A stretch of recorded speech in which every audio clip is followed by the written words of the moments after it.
मध्य भारत के घने जंगल, जिसके सीने में दफन है आदिमानव के विकास की कहानी।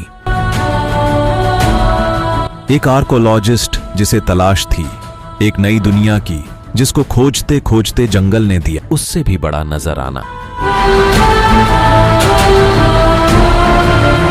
मध्य भारत के जंगल में दफन है हजारों राज, जिसमें से एक राज खुला सन 1957 में, जिसकी खोज डॉक्टर कृष्णा श्रीधर वाकणकर नामक आर्कियोलॉजिस्टर ने की थी।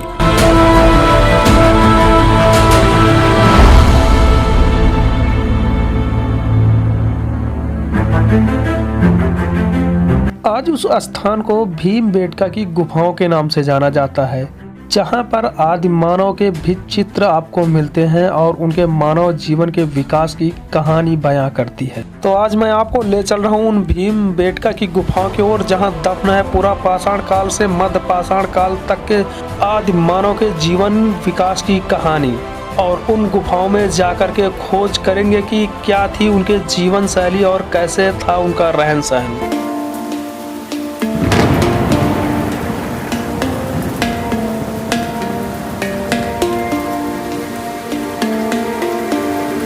सुबह का वक्त और मौसम सुहाना, ऐसे में इसका लुत्फ लेते हुए हमारी टीम पहुंच रही है भीमबेटका गुफाओं की ओर। ये आनंदमय अनुभूति पल हमारी टीम के पास क्षणिक मात्र के लिए है, क्योंकि उसके बाद इन दुर्गम पहाड़ियों को पार करके जाना होगा भीमबेटका स्थल।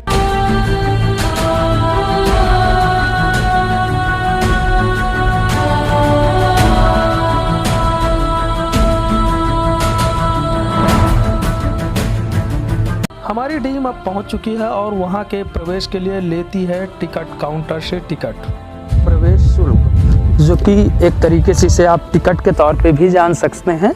और ये जो है इसमें लिखा हुआ अधिकृत अधिकारी द्वारा पर्यटन के उद्देश्य हेतु अधिसूचना संरक्षित क्षेत्र के अंदर विशिष्ट स्थल एवं दर्शनीय स्थल हेतु प्रवेश शुल्क। इसमें डेट भी पड़ा हुआ है और इसका शुल्क था 50 रुपये। मैंने 100 रुपये दिया है और टूटे न होने की वजह से इन्होंने पीछे इसमें डाल दिया है, जो कि बोले हैं कि आप वापस होने पर इसे आप प्राप्त कर सकते हैं। तो चलिए आप लोगों को मैं अंदर लेके चलता हूँ।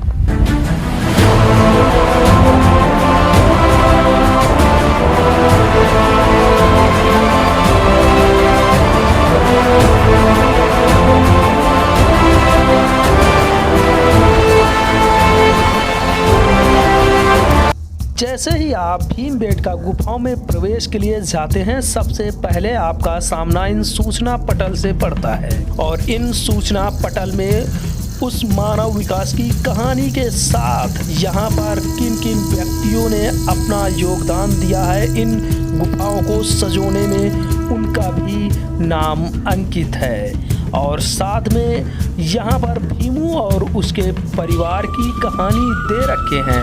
आखिर इन भीमबेटका गुफाओं में भीमू और उसके परिवार से जुड़ी हुई क्या कहानी है, मैं आपको बताऊं कि भीमू और उसका परिवार ये एक काल्पनिक पात्र है, जो कि ये दर्शाता है कि यहाँ पर कोई भीमू नाम का व्यक्ति रहा होगा, जो भारत के मानव विकास की कहानी बयां करता है।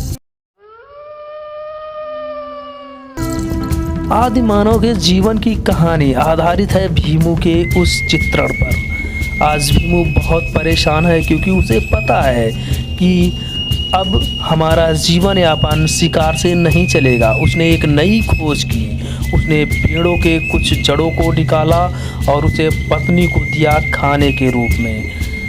क्या उसका ये खोज काम करेगा?